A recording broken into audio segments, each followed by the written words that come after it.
Alright YouTube, we're back with another review today.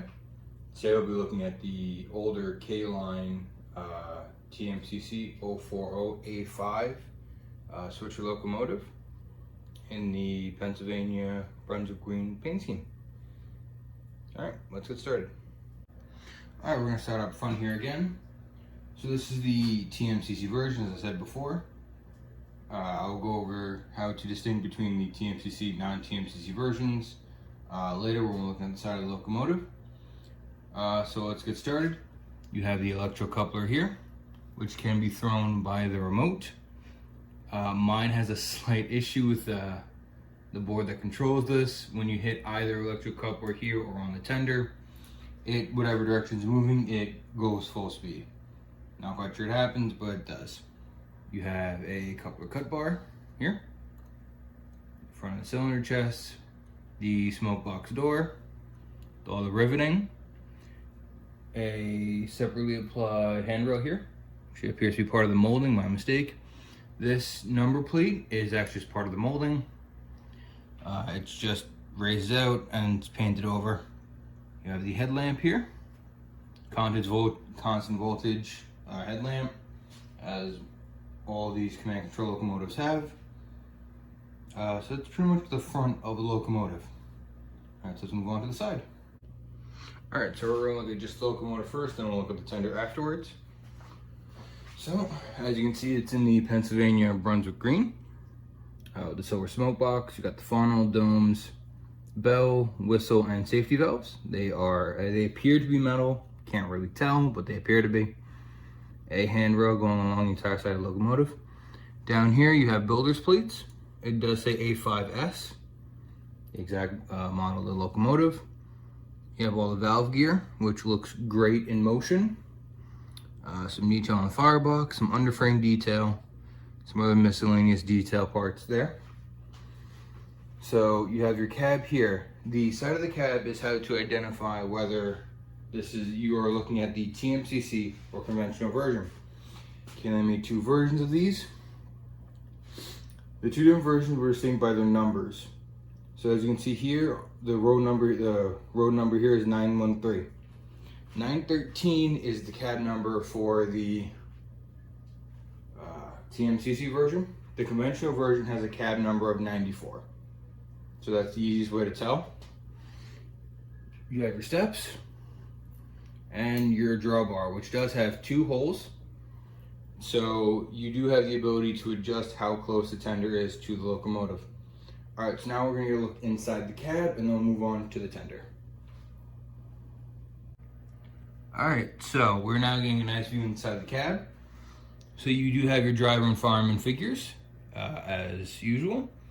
You have a pretty well detailed cab here, and nothing's painted, which is not really all that different to O-gauge today. You have a little bolt here that holds the socket. So this is a tethered locomotive, so your tether from the tender goes into the socket here. All right, now move it up forward a little bit. So, and here's your drawbar with the two holes. So, all right, so that's the cab. One last thing I forgot to mention, I just pull it back here. The top vent here does open and close as you see fit. So that's just a nice little feature. All right, so let's move on to the tender. All right, so here we have the tender. It's the typical slope back tender you would assume these smaller Pennsylvania switchers would come with. So again, it's in the Brunswick green. You have Pennsylvania beautifully printed on the side. You have a nice handrail going along so the tender, where the stairs, which the stairs are graded. There's a bit of texture. There's a lot of riveting on this thing. Again, it's also made of full die-cast metal. You have the knuckle coupler on the back. The coal load here, one has this nice little net metal guard around it. Very nice. The coal here is very glossy, as it is made of die-cast, and I do not believe it's removable. So if you did want to remove it, you would have to cut that out yourself. All right, so again, here's the tether for the locomotive. All right, it's a little bit long for this particular model, so it kind of coils around. Then again, a lot of these tethers do that. All right, so let's look at the back of the tender real quick, and then we will get to the running of the engine. All right, so here's the rear of the tender. So as you can see, here's the knuckle coupler, the steps, as I mentioned previously. You do have some molded in piping, some stanchions here. You do have a reversing light, which these lights are directional. So this light will only activate when you're moving in reverse. And again, just like the front, it is a constant voltage headlight. The toolbox here is just molded in, so it does not open or anything. All right, so that's everything on the engine. These are pretty reliable and robust engines. So we're about to get it started. Before I get it moving, it will be very loud when I first start her up. But I'll work to bring the volume down to a maintainable level once it is operating. All right, let's get them going.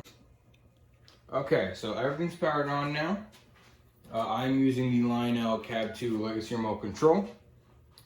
In the remote, this engine is number 15. That is the number it responds to. So everything's on. Let's get her started.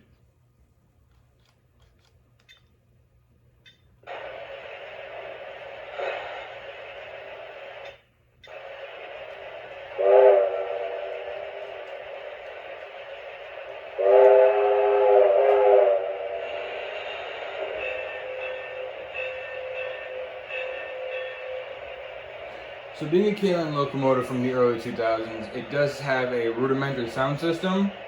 So it has the bell, it has the whistle, it has the unintelligible crew chatter, and it's got very simplistic tower comm.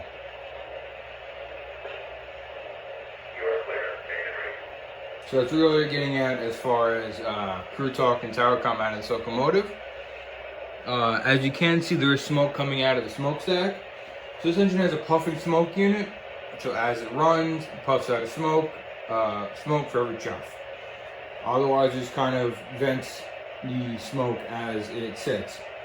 It's one of the strongest chuffing smoke units I've seen. I think this is supposed to be more of a high-grade model. And if anybody's curious, the new current Lionel Lion Chief A5s are based on this tooling. Not much has really changed, but it is based off this tooling. Alright. So I think now we're ready to move her out. Before we do that though, this does only have 2 chuffs per revolution. So if that's something that bothers you, you gotta be aware of that. That's due to its age really more than anything else. Alright.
Alright, so now the engine is shutting down. But before we go, I want to make note that you may have seen some slowdowns, or mainly around the curves. That is due to my track work not being the best, and the engine not having a speed control. So the engine is susceptible to dodgy track work, like mine. Mine's not really the best. So just be aware of that. Otherwise, these are great engines. These are some pretty powerful locos. I've noticed they have a nice large can motor inside, and they're just fun to run. So if you can find them for a good price, I got this one for about $200 off eBay, and it was a steal in my opinion. So, but again, if you want a more updated electronics-wise version, the Lion Chief A5s are based off this tooling. And if anybody's curious, I know Train World in Long Island currently has them for about $219 on sale. So, if not, you can get these anywhere around $200, $250 off eBay. Alright. Thanks, and I hope this helps somebody out there thinking about buying this engine.